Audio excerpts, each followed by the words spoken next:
Bon, bonjour à tous, un essai un peu particulier aujourd'hui parce que c'est rétromobile et parce que vous avez beaucoup aimé l'année dernière la Peugeot 205. Aujourd'hui on parle de la R5 et dans un cadre un peu particulier. Je suis avec Dominique, alors on est devant quelle usine là? Eh bien Jean-Luc, on est devant l'usine de Flins, puisque c'est important pour la Renault 5, puisque c'est là qu'elle a débuté sa carrière et sa fabrication dès 1972. Alors, on a un modèle, c'est pas 1972 mais c'est pareil. Alors devant toi tu as un modèle 74, mais il y a eu très peu d'évolution entre 72 et 74, c'est un modèle TL. Un modèle TL, donc pas la version d'accès mais la version juste au-dessus. Coloris, alors on a l'impression que c'était la Twingo qui avait inventé les coloris un peu fun, c'est pas le cas. Effectivement, la Renault 5, quand elle est apparue au début des années 70, on était vraiment dans une période où les coloris très pop, très flashy étaient à la mode, et notamment ce fameux orange. Et Nec Plus Ultra, celle-ci, elle est orange avec l'intérieur orange. On va voir ça, voilà. Ça flash un peu à l'intérieur. Quand elle sort en 72, la R5, c'est une mini-révolution, parce que, bon, je ne vais pas vous vendre l'esthétique de la voiture, mais vous voyez, elle est toute en rondeur. On est 50 ans après et ça n'a pratiquement pas vieilli. 3,50 m de long. La particularité de l'auto, c'est qu'elle inaugure, pour la première fois sur des modèles vraiment de grande série, des pare-chocs qui sont en composite à l'avant et à l'arrière. Une version 3 portes, la version 4 portes n'arrivera que plus tard. Et autre particularité de la R5, eh bien, c'est le haillon arrière. Par rapport à la taille de la voiture, le coffre il est juste, allez, on va dire gigantesque, 270 litres. Et vous savez pourquoi 270 litres? Eh bien simplement parce que c'est la contenance d'un caddie de supermarché. Ça c'est une vraie nouveauté de l'époque aussi, les poignées de porte encastrées. Ça permet d'améliorer un petit peu l'aérodynamique. Et puis surtout, ce qui est vraiment impressionnant, c'est que malgré les 3,50 m de long, on a 4 vraies places à l'intérieur. On se sent comment, Dominique? Écoute, moi je suis confortable, j'ai de la place pour les genoux, comme tu peux le voir, j'ai de la place pour les pieds. Je suis à l'aise. Garde-toi aussi. Voilà, hein. Moi je fais 1m78, donc tu vois que j'ai encore de la marge au-dessus de moi. Et le fait que ce soit une 3 portes à sa sortie, c'était conçu comme un cocon pour les enfants. Donc justement, le fait que les vitres ne s'ouvrent pas, qu'on ait 3 portes, ça permettait d'avoir les enfants dans un espace de sécurité. Autre temps, autre mœurs, à l'arrière on a, alors pas beaucoup d'équipement, par contre il y a un cendrier de chaque côté. Hein. Voilà. Effectivement, petit accessoire digne de l'époque. Bon, on l'a dit tout à l'heure, ça pique un peu les yeux. Alors, La sellerie, c'est du Sky, hein. C'était d'origine, Dominique? Alors, tu avais du Sky d'origine et tu avais le choix avec ce coloris extérieur orange. Soit tu pouvais avoir l'intérieur noir, plus classique, soit le Graal pour tout collectionneur, c'est vraiment la version orange avec l'intérieur orange. Après, tu pouvais aussi avoir en option une sellerie en tissu. Ça existait aussi sur la version TL.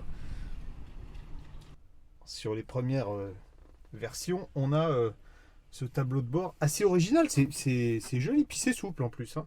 Oui, c'est souple, ça résiste bien dans le temps, comme tu peux constater. Et puis, alors, ce qui était intéressant sur la Renault 5, c'est que véritablement, tu avais toute l'instrumentation qui est regroupée derrière le volant. Donc, tu as cette petite visière avec toutes les informations directement lisibles. C'était assez nouveau. Hein, même les commandes sur le côté, là, voilà. C'est les débuts de l'ergonomie. Des satellites, ce qu'on appellera après les satellites, c'est-à-dire toutes les commandes regroupées derrière le volant. Alors, on ne peut pas mettre un smartphone là, mais on a un petit rangement pour mettre, par exemple, carte de crédit, porte-monnaie. Et sur ce modèle-là, on a la boîte, la commande de boîte de vitesse au volant, 4 vitesses, mais on pouvait aussi avoir une autre configuration. Absolument, sur la version TL, tu pouvais aussi avoir en option le levier de vitesse au plancher. Il n'y a évidemment encore pas de glace électrique, mais vous remarquerez qu'on a même un jonc chromé là, c'est le grand luxe. Et toujours ce Sky qui en fait vieillit plutôt pas mal. Le Sky en général résiste mieux que le tissu dans le temps. Hein. C'est pas étonnant de voir les selleries en Sky résister. Bon, sous le capot, normalement, il devait y avoir un V12, mais en fait, ça n'a pas été retenu. Pas C'est très ça, adapté. Dominique. Non, plus sérieusement, on reprend l'architecture en fait de la 4L. C'est l'architecture de la 4L. D'ailleurs, ça t'a pas échappé, elle a même le levier de vitesse au tableau de bord. Alors tu pouvais avoir en option soit au plancher, soit au tableau de bord en Sur les version TL, standard. on pouvait avoir au plancher. Exactement, tu avais le choix. Et là, tu as un moteur 956 cm3 qui était parfaitement adapté pour l'usage urbain et périurbain de la voiture. Ouais. Avec la boîte. Alors ce qui est marrant, c'est que je vous ferai voir avec un gros plan, c'est que le moteur est très reculé dans la carrosserie puisqu'on a la boîte qui est en avant. Ça reste une traction. Petit moteur donc, qui est quand même un peu plus puissant sur cette version-là. On est à quoi, 47 ? Oui, tu es à peu près 47 chevaux, sachant que la version L, qui est l'entrée de gamme, avait un moteur plus petit, et donc la TL avait un moteur un peu plus puissant. Ouais. Alors c'est le moteur qu'on appelle Cléon fonte. Pourquoi Cléon fonte ? Parce qu'il était fabriqué dans l'usine de Cléon et qu'il était en fonte. Le petit 4 cylindres très reculé, presque dans l'habitacle, avec la boîte de vitesse à l'avant. À l'époque, on avait même la place de mettre la roue de secours sur le capot. Vous me direz, les roues sont très loin de ce qu'on fait aujourd'hui. Ici, on est sur du 135-80 R13. Bon, ceinture, parce qu'il y avait des ceintures quand même. Absolument. À l'époque, bon, alors pas en rouleur évidemment. C'est les débuts, mais ça va arriver après. Bon, ce que je te propose, Dominique, c'est que on commence déjà par se mettre pas mal. dans l'ambiance. J'aime Du 1974, c'est le tube des tubes. C'est une référence. Démarrage, rien de compliqué, on débraye quand même. Oui, tu n'es même pas obligé, donc tu ouvres, vas-y, et tu relâches. Ouais. Tu vois, impeccable. Alors, vitesse à l'ancienne, première, c'est ça. Ouais. On enlève le frein à main. C'est mieux. La direction n'est pas assistée, mais Non, mais elle est braque très très légère. bien. On a vu, Voilà. je crois que c'est 9,60 m entre trottoirs en plus. Oui, la voiture reste très maniable, donc On voit que ça tourne tu sur vois, là place. tu vas passer largement. Exactement. Même sans direction assistée avec les petits trous, pas de souci. Seconde comme ça. Ouais. C'est le contraire de ma 2 chevaux dans le temps, parce que moi j'avais une 2 C'était chevaux. inversé. Ouais. C'était première ici et puis deuxième comme ça. Ouais. Là, tu as le levier qui est repris de la Renault 4, donc des versions plus tard de la Donc Renault là, je 4. vais à droite. Parce que là, tu vas à droite. Ouais. Là, on se prend une belle pluie. Ouais. Tu sais quoi, ça me ramène.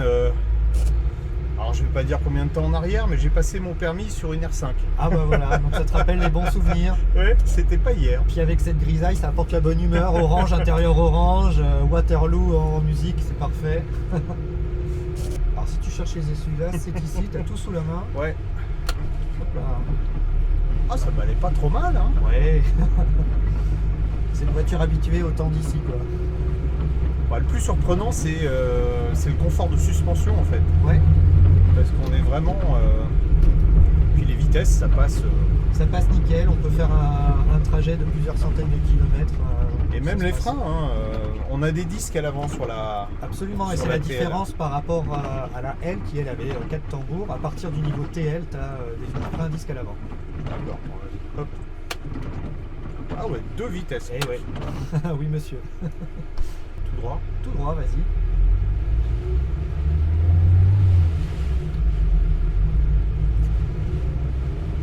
Bon, on va pas faire des performances, mais c'est vrai que ça marche pas mal, hein. 47 chevaux, la voiture elle est pas lourde. Elle est pas lourde et puis vraiment c'est adapté pour un usage urbain et périurbain. Tu peux prendre aussi bien les nationales vraiment à l'aise, elle s'insère dans le flot de circulation sans problème. Alors on va tester un truc. Dans mon souvenir, c'est vrai que ça prenait pas mal de roulis, ça continue évidemment par rapport aux voitures d'aujourd'hui. Oui, c'est une autre époque, mais n'empêche que quand même tu as un comportement qui est relativement sain pour une voiture de l'époque.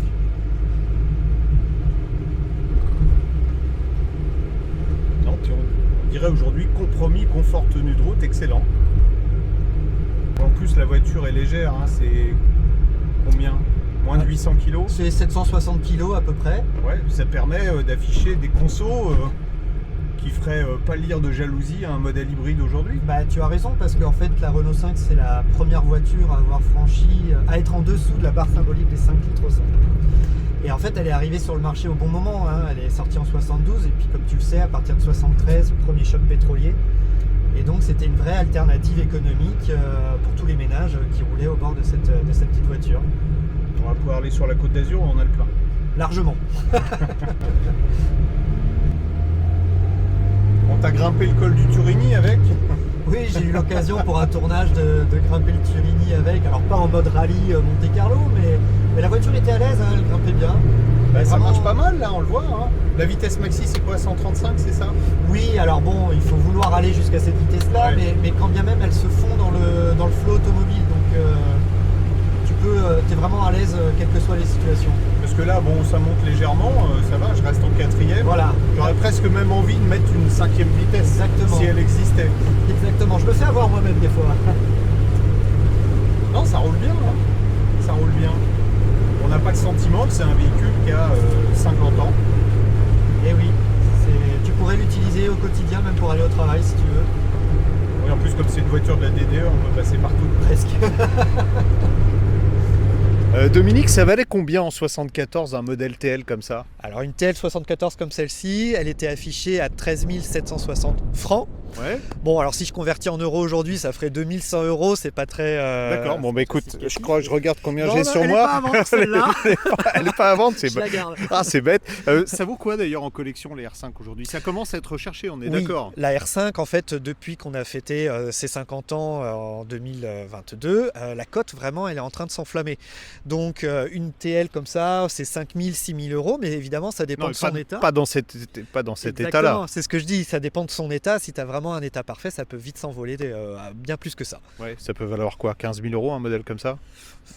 Oui, d'origine, oui. Alors en plus, elle a le logo interdit sur la calandre de 1972. C'est encore plus, ça peut s'enflammer encore plus. Bon, voilà. Donc ça sera notre conseil du jour.